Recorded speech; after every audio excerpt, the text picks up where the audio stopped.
Europe in the mid-14th century was a world at its peak. The population had nearly doubled in 2 centuries. Cities like Paris, Florence, and London were bursting past their ancient walls, vibrant with trade and ambition. Gothic cathedrals were rising, massive stone monuments to a society that felt closer to God than ever before. The world was connected through the Mongol Empire's trade routes, the Pax Mongolica. A merchant in Venice could buy silk that had travelled the entire length of Asia. It was a glorious, interconnected world. But in 1348, something arrived that would kill half of Europe in less than 5 years. This was the Black Death. And in this video, I use modern AI tools to bring historic paintings and engravings to life, allowing us to shift perspective, change camera angles, and move through scenes in ways their original artists never could. First, I want to talk about the Siege of Kaffa. This view shows the fortified city of Kaffa on the Crimean Peninsula in 1346. In the foreground, massive stone walls rise 30 feet high. The midground shows the city inside, Italian merchants, Armenian traders, bustling markets. In the background, stretching across the landscape, are the tents of the Mongol army, thousands strong, led by Khan Jani Beg. Kaffa was the crucial hinge connecting Asian routes to Mediterranean networks. The siege dragged on for months, but then soldiers began dying by the hundreds, not from battle, from disease. Dark swellings appeared, bodies turned black. The Mongol army was dissolving from biology. Witnessing his forces disintegrate, Jani Beg made a horrific decision. He ordered plague-ridden corpses loaded onto trebuchets. For days, the sky rained dead bodies. The psychological terror was immense. But worse was the biological impact. Bacteria and fleas infiltrated the city. The fortress was breached from within. Wealthy Genoese merchants fled on 12 galleys, sailing for home. They became vectors of death, seeding infection at every port. This view shows the harbour at Messina in Sicily, October 1347. In the foreground, Genoese galleys drift toward the docks, sails slack. The midground reveals dockworkers rowing out to greet them. Behind them, the city rises, warehouses, fortifications, church spires. But as boats draw closer, workers see bodies slumped on deck. The few living sailors are delirious, covered in black boils, dripping blood and pus. The stench of death mixes with salt air. Port authorities order the ships expelled. Too late. Black rats and their fleas have already scurried onto the docks. Within weeks, Messina's social fabric disintegrates. People flee to the countryside, spreading contagion further. The speed is paralyzing.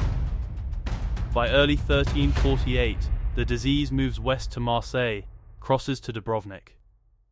The coastal perimeter of Europe is breached. This same harbour, once a symbol of prosperity, becomes ground zero for Europe's collapse. This view shows narrow, winding streets in Florence, spring 1348.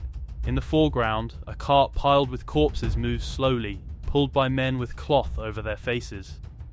The midground reveals shuttered windows, doors marked with crosses. In the background, the baptistry of San Giovanni rises, its marble gleaming, a symbol of faith that seems powerless. Florence was one of the wealthiest cities in Europe, home to nearly 100,000 people. Its density became its curse. Multi-story houses blocked sunlight. Open sewers ran down narrow alleys. When plague hit, the terror of contagion severed the most sacred bonds. Giovanni Boccaccio wrote of fathers abandoning sons, wives fleeing husbands. The sick were walled up alive. Laws were ignored because no magistrates survived. Bakeries stopped baking. The city fell silent except for church bells until the ringers died too.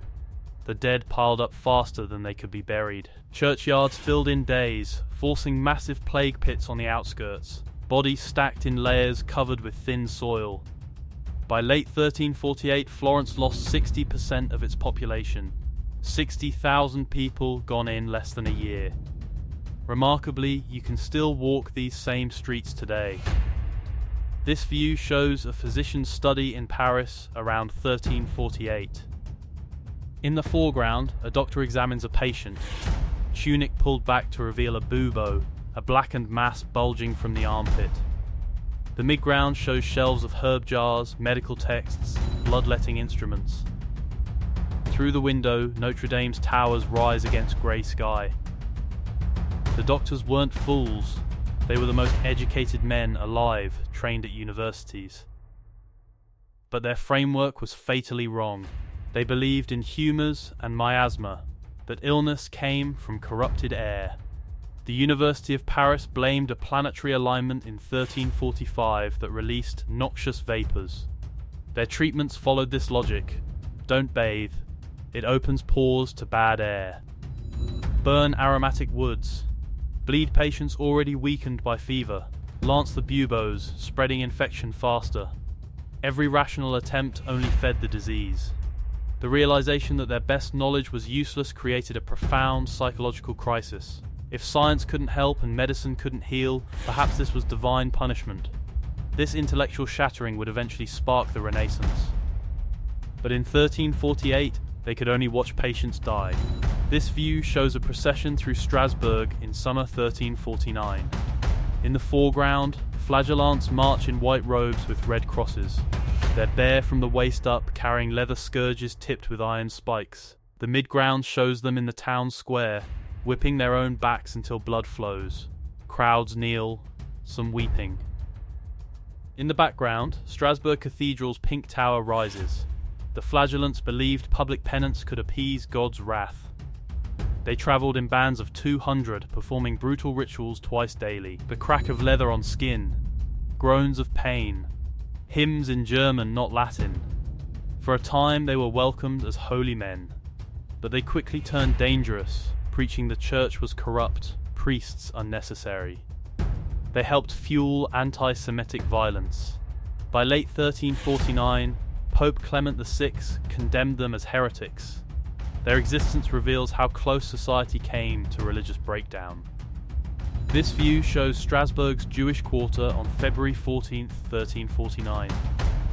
In the foreground, Jewish families huddle, mothers clutching children, men holding Torah scrolls. The midground reveals a mob with torches and weapons. In the background, smoke rises, houses set ablaze. Despite papal condemnations, a conspiracy theory spread: Jews were poisoning Christian wells. The logic was insane, but desperation breeds scapegoating. On Valentine's Day, 2,000 Jews were rounded up. Most refused conversion. They were herded into wooden structures, doors barred from outside, buildings set on fire. Similar massacres erupted in Mainz, Cologne, Basel. Not killed by plague, but by Christian neighbours. This remains one of the darkest legacies of the Black Death.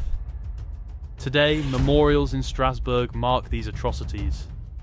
This view shows an English manor in autumn 1349. In the foreground, wheat fields stretched toward the horizon, overripe and rotting. No one came to harvest. The midground shows a stone manor, door hanging open, livestock wandering freely. In the background, a village of 20 cottages sits silent. No smoke, no movement. Only wind through unharvested grain.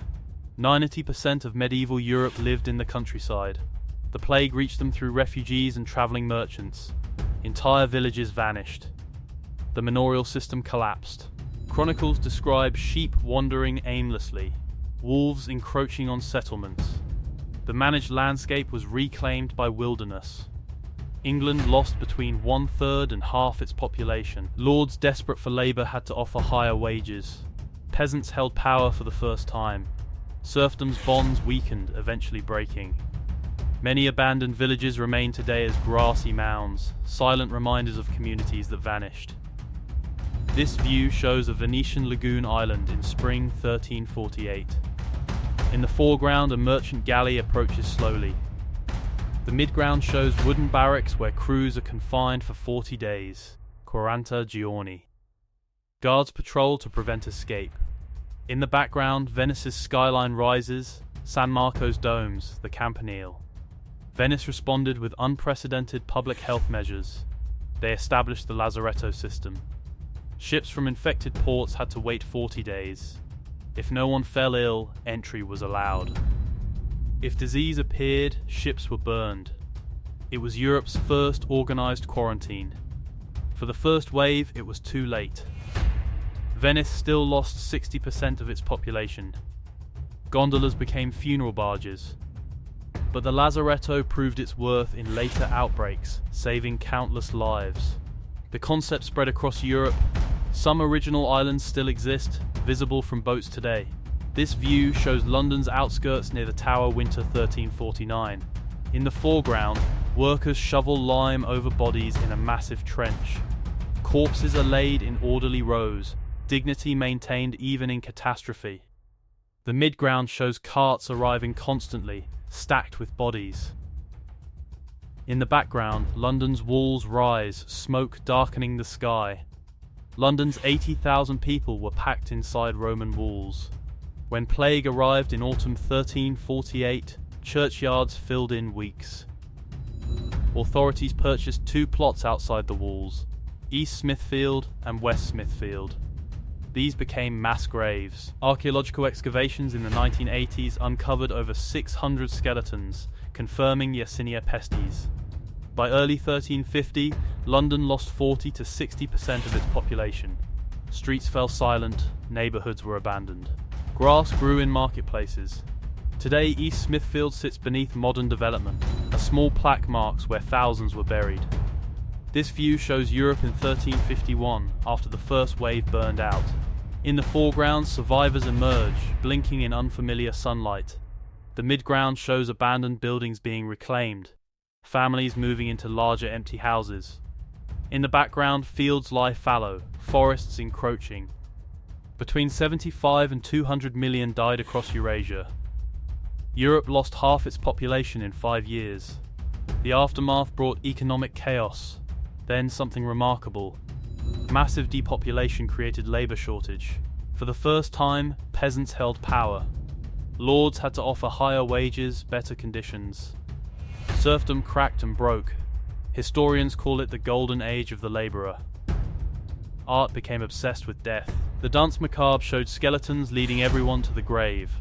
Death as the ultimate equalizer. The Black Death shattered High Middle Ages optimism. The society that rebuilt was more questioning, more willing to challenge authority. The plague cleared ground for the Renaissance, Reformation, and the modern world. The Black Death was the greatest trauma Western civilization ever endured. And yet it doesn't feel quite as distant as it should. Empty streets. Fear of the air itself. The desperate search for someone to blame. Does that really sound like ancient history, or does it feel uncomfortably familiar? The plague was a test of what holds civilization together when everything falls apart. And tests have a way of repeating. If there's another city, another moment in history, or another scene you'd like me to reconstruct using AI, let me know in the comments. Again, thank you so much.